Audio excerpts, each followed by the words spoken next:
یہ عبد الرحمن صاحب اس حوالے سے پرسنل میں میری بڑی ڈیٹیل آپ سے گفتگو ہوئی تھی اور ایسے لگتا تھا کہ آپ کی سمجھ میں بات آ بھی گئی ہے، پھر آپ نے وہ دوبارہ مسئلہ شروع کر دیا ہے اور آپ کی دلیل یہ ہے کہ دیکھو اللہ تعالیٰ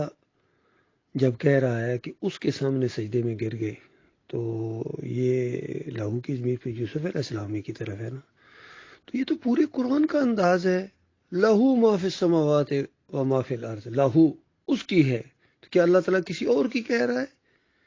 اللہ تعالیٰ یہ بھی تو کہہ سکتا تھا کہ میری ہے زمین اور آسمان میں جو میرے ہے میری ہے، لیکن لہو کا کیا مطلب ہے؟ لہو دعوت الحق، اس کو پکارنا حق ہے، تو یہ قرآن کا ایک انداز ہے، اسی کو فہم القرآن کہتے ہیں اور اسی کے نہ ہونے کی وجہ سے لوگ فتنے میں پڑے ہیں، اسی لیے فہم القرآن ضروری ہے اور علماء کا یہ کام ہے کہ لوگوں کے شکوک و شبہات کو دور کرے، لیکن عوام خیر سیدھا ہونا ہی نہیں چاہتے ہیں، ان کو اگر شرک کی بات بتائی جائے تو خوش ہو جاتے، کہتے ہیں اب بالکل صحیح کی ہے، شرک کی طرف جانے والا انداز بیان کر کے تو ہاں ہاں زبردست بیان ہوا ہے، اور اگر توحید کی طرف جانے والا انداز ہو تو بس وہاں ان کو پتہ نہیں کیا ہو جاتا ہے۔ قرآن کے اندر شرک کرنے والوں کا یہ ایک مزاج بیان ہوا ہے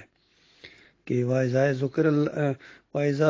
اللَّهُ وَحْدَهُ اشْمَأَزَّتْ قُلُوبُ الَّذِينَ لَا يُؤْمِنُونَ بِالْآخِرَةِ،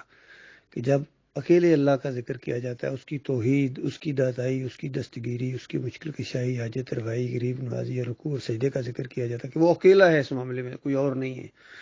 تو جو آخرت کے اوپر صحیح طریقے سے ایمان نہیں رکھتے ہیں نا، ان کے دل کڑنا شروع ہو جاتے ہیں، پریشان ہو جاتے ہیں، چاہے دلائل نہ ان سے بول بھی نہ سکیں تو آگے سے کچھ نہ کچھ ان کے چہرے سے اس کا اثر محسوس ہوتا ہے۔ وَإِذَا ذُكِرَ اللَّهُ مِن دُونِهِ وَإِذَا هُمْ يَسْتَبْشِرُونَ، جب اللہ کے علاوہ کسی اور کی داتائی تھوڑی سی معمولی سی بھی بیان کریں کہ حضرت نے کچھ نہ کچھ کیا ہے یا کرایا ہے، ان کے وسیلے سے کچھ ہوا ہے معاملہ، بس تھوڑا سا ان کے سامنے جھکے جی، تھوڑا سا سے ہوا ہے، ایک سجدہ ان کو ہو گیا جی، بس اس طرح کی بات کریں، پھر حضرت صاحب کا چہرہ کھل اٹھتا ہے اور ان کے مریدوں کا ہاں بھائی اب بالکل بات ہوئی نا۔ تو یہ اللہ تعالیٰ نے شرک کرنے والوں کی نشانی بیان کی ہے۔ یہ قرآن جو ہے نا، یہ اصل میں تھرمامیٹر ہے، جیسا لگاؤ نا فوراً بخار بتا دیتا ہے، یا یہ قرآن ایک مقناطیس ہے، جس طرح مقناطیس لوہے کو اپنی طرف کھینچ لیتا ہے، اسی طرح یہ قرآن جو ہے یہ مخلص مومنوں کو اپنی طرف کھینچ لیتا ہے اور باقی کچرا رہ جاتا ہے۔ تو یہ ساری چیزیں جو ہے نا پوری طرح ڈسکس ہو چکی ہیں اور پوری طرح واضح ہو چکی ہیں کہ یہ معاملہ ہے۔ قرآن کا ذرا سا بھی اگر کسی کو فہم ہے اور تھوڑا سا بھی قرآن کا انداز اس کو معلوم ہے کہ یہاں فاعل بدلتا ہے، مفعول بدلتے ہیں، متکلم بدلتا ہے، اور پھر ایک ایسی مخلوق کی طرف یہ کلام آیا ہے، وہ سمیع بصیرہ ہے، وہ سننے والی، غور و فکر کرنے والی یہ مخلوق ہے، انسان اور جن،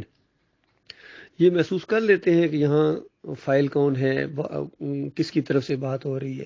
کبھی وہ اللہ تعالیٰ کی طرف سے بات ہوتی ہے براہ راست، کبھی فرشتوں کی زبان میں وہ بات بیان کی جاتی ہے، کبھی مومنوں کی زبان میں وہ بات کی جاتی ہے، حالانکہ دعا ہوتی ہے کوئی، اور مومنوں کے الفاظ میں وہ نازل کرتا اللہ تعالیٰ۔ تو اس انداز سے یہ کلام ہے، یہ سارا بالکل پورے قرآن کا یہ زور ہے۔ وہ پوری سورہ یوسف تو میں کہتا ہوں اس معاملے میں احسن القصص ہے، بہترین قصوں میں سے ایک قصہ ہے۔ بہترین چیز توحید ہے، بدترین چیز شرک ہے، اور ان کے حصے میں یہ ہے، محمد حنیف اور ان لوگوں کے حصے میں یہ ہے کہ بہترین قصے کو انہوں نے، بہترین چیز کو انہوں نے شرک کے اندر مبتلا کر دیا، اس میں ثابت کرنا شروع کر دیا، یعنی جو توحید کی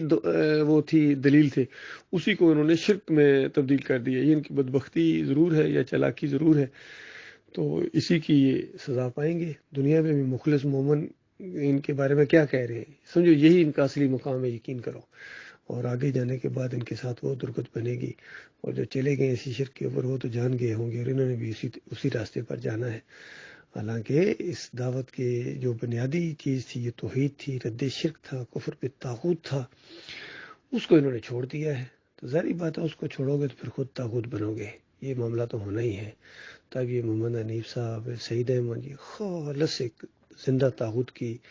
شکل اختیار کر چکے ہیں، اور ان کے سارے چھوٹے چھوٹے چونگڑے ہیں جو ان کے ساتھ انہیں کو خوش کرنے کے لیے،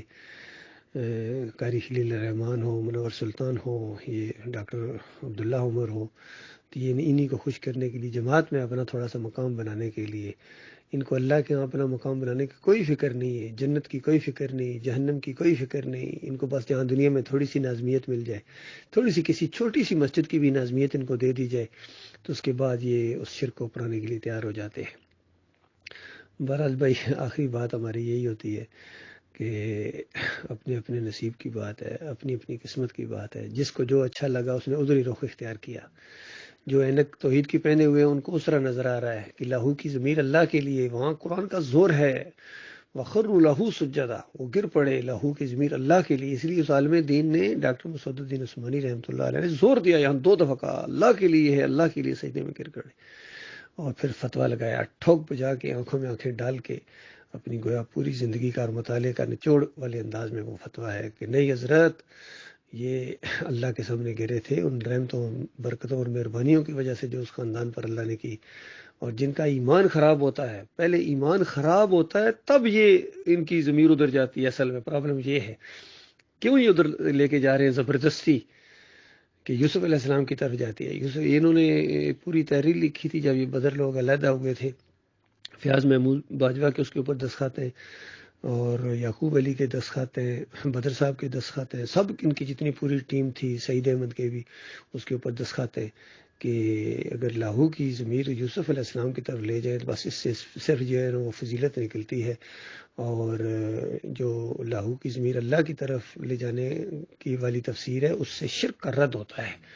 تو اس سے اگر شرک کا رد ہوتا ہے تو اس سے شرک کا دروازہ کیوں نہیں کھلتا ہے بتائیے؟ تو یہ سب اس میں انہوں نے ایکا کر لیا تھا، لیکن اس اللہ کے بندے نے ڈاکٹر مسعود الدین عثمانی نے ذرا پرواہ نہیں کی ان مولویوں کی، اور ان لوگوں کے اوپر یہ تلوار لٹک رہی ہے